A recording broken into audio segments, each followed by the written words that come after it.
up, guys? Good to see you guys again. Good, can't complain, man. It's been 2 nice days in a row outside, so it's been nice to get out there while it's sunny and warm and not have to deal with this New England spring. So it's been nice.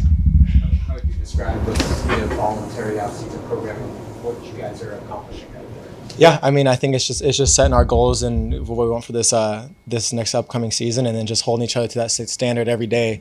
I mean, it doesn't matter if you're a rookie who's it's your second day here, or you're a 8-year vet. Like, everyone's got the same goals, and we're all going to hold each other to a certain level, because you have to be at that certain level to accomplish your goals for this next upcoming season. So it's been fun, man. I love grinding with these guys and getting out and showing what we can do.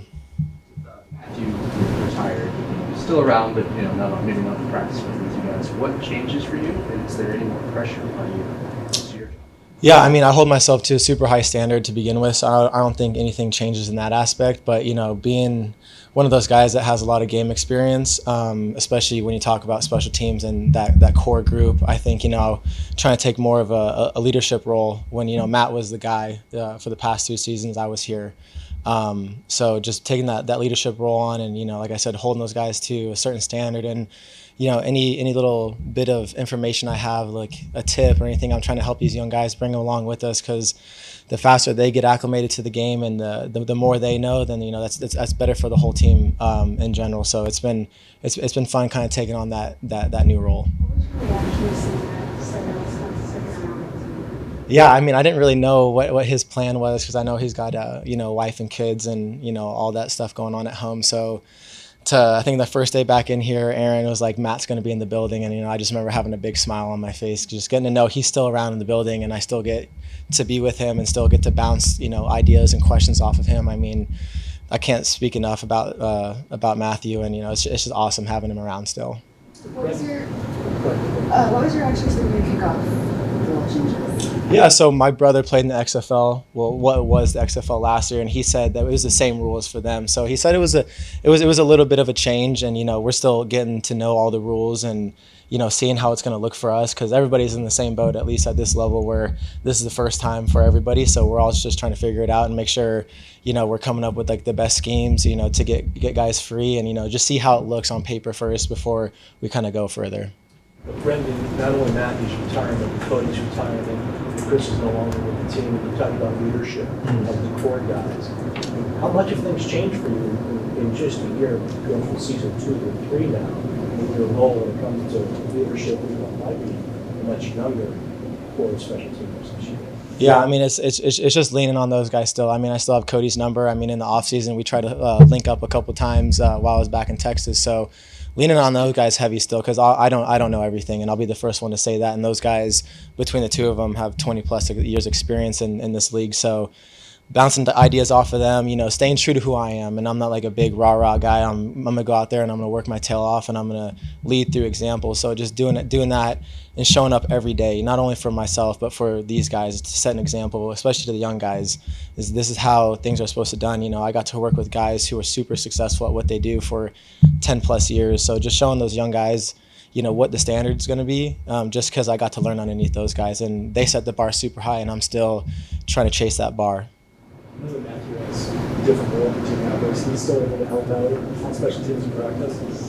I think he's more of just like a kind of a spectator role right now. He's not, running any drills or doing anything like that. And we have a great special teams coaches here right now. So just leaning on those guys, like I said, and taking every little, coaching point that they have, because things are going to be a little bit different from last year. So just trying to be as coachable as I can right now, and just, do whatever I can to help this team win. What have been your own impressions of Coach Slater and Coach Wood? Oh, I love both of them. They have a little bit of a different coaching style, as every coach does. So, but I've known Coach Springer since 2019 when I had my little short stint at Arizona. He was the special teams coordinator there. So he was there with my brother at Arizona. So we kind of go back. So it's nice to have a familiar face in the building. And Coach Quinn, he's got a bunch of years of coaching really good players at this level. So to have both those guys in the building, I think is going to be super beneficial for us.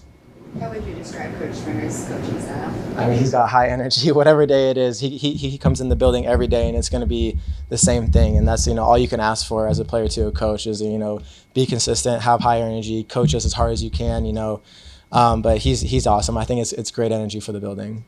I imagine as a player, after a season ends, you can probably take a deep breath, get away from it maybe a little bit, and then reassess the season. Assuming that's sort of the process, what did you like from your performance last season, and maybe what's something that you'd like to see and improve or tighten up, or however you would word it? Yeah, I mean, like first and foremost, I'm gonna do whatever the team asked me to do and whatever role that is. But we're on the field a lot last year, which isn't like ideal for the most part. But being out there and just having all those snaps underneath my belt now, I think it's helped me grow as a player. And that first year to second year is always the biggest jump. And having guys like Matthew in the building kind of helped me, navigate a season like we had last year and through the ups and the downs. I think it kind of helped me be more even keel because I love this game and I'm emotional when I play it. I wear my emotions on my sleeve. So to have him kind of be that guy where it's just like, hey, we're going to be all right, even keel the whole game. I think that's something I'm going to try to take to year 3 for me, and be that rock for that room and be that even keel leader. No matter what's going on the field, I'm going to be the same guy every day.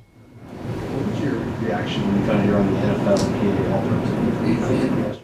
Yeah, I mean, I was at my old apartment in the gym working out because I'm crazy and I need to do something during the day or else I'm going to lose my mind. And I remember just being in there and had Mac Jones text me, hey, go check Twitter, and saw that and was just like filled with a bunch of emotions. I was, super happy, a little emotional, called my mom and dad, called Matt, called, the special teams coaches from last year and just thanked them because like without them, none of that would have been possible. So I was just like filled with joy. My family was filled with joy. So it was a really cool moment for about 5 minutes. And then I was like, all right, it's time to go back to work. That's in the past. So it was an honor to have that, voted on from the players and coaches, but it's now this year. And so that's what I'm focused on. If you young player says, what does it take to excel in that role the way you did last year? The physical tools aside, what does it take in terms? I think you got to be just mentally super tough. I mean, you only get one snap, especially when you're out there, whatever phase that's on, you're only going to get one shot at it, at least for that series. So just taking advantage of every opportunity that you get, and you work so hard during the week to lead up to those moments. So when you get those moments, you got to take advantage of them because you're only going to get a certain amount. So like when you're in a position, because the coaches are going to do everything they can to get you in that position to be successful. So when you're in that position, it's up to you to make that play. And once you make that play, I mean, it could change the momentum of a game. So it's important. So we got to take it serious. I know you mentioned Mac texted you, but did you reach out to him at all after the trade to Jacksonville? Yeah, we talked, and I just wished him luck, and I'm sure his phone was blowing up, so I kind of just let it sit for a while. But I'm super excited for him to get down there, especially home base for him, be around family. I mean, I think it's a great fit for Mac. What has your impression been of the rookie class? How many of those guys have you gotten to meet? It's only day 2 with them so far, so they're eager, they're in the building early, they're asking questions. They're on the field working their tail off, and like for as a rookie, that's the biggest thing. It's like when you're out there, is just fly around, go 100%, and if you make a mistake, we're gonna coach you up, but don't be hesitant. Whatever you're gonna do it 100%, and that's what I've seen so far. So I'm proud of them, what they've done. Going back to the kickoff rule, just looking at it initially, does the change in structure change at all how you prepare for the season? Like I said, everyone's going through it for the first time. So, we'll get to phase 3 of OTAs and we'll see how it looks on paper, and then we'll kind of reassess then. But, I kind of like leaned on my brother a little bit, asked him some questions from last year, what he liked about it, what he didn't like. So I think we're all going to be, figuring out what it's like when we gonna have that first snap. Do you share any of maybe if he gave you a tip or something on it? Yeah, he just said it's like a phone bot, like you're in a phone booth, and if you're good with hand defeats and kind of winning your one-on-one battle, you'll be all right. So that's what I'm trying to have my mindset as. Obviously, we mentioned the core special teams from this year. Are there any younger players last year on practice squad last year who impressed you, special teams wise?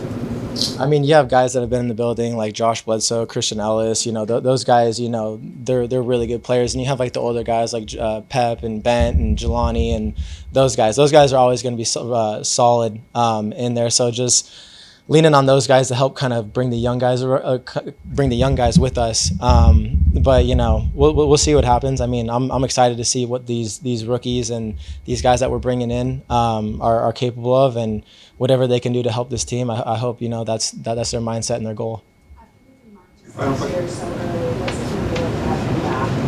I mean, Yeah, I mean, Marcus is a huge, I think, piece of our defense, and especially our return game. You know, he's explosive. You know, he's at any point when he gets the ball in his hands, especially on punt return, he can make a guy miss and, you know, stretch the field and, you know, have a huge play for us. So it's awesome to have him back, you know, especially on special teams and in defense where he could play corner, he could play star, he could play safety. You know, I think it's going to be monumental for him to be back there with us. Brenden, you've had a lot of success early in your career. What would you say are some areas that you're trying to work on heading into the season? Definitely my leadership roles. I've never been like a big rah-rah guy, like I said. But so that's a huge one that I've been kind of working on right now during OTAs.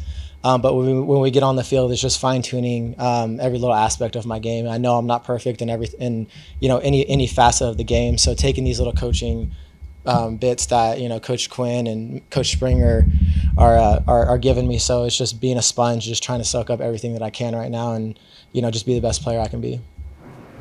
Thank you guys.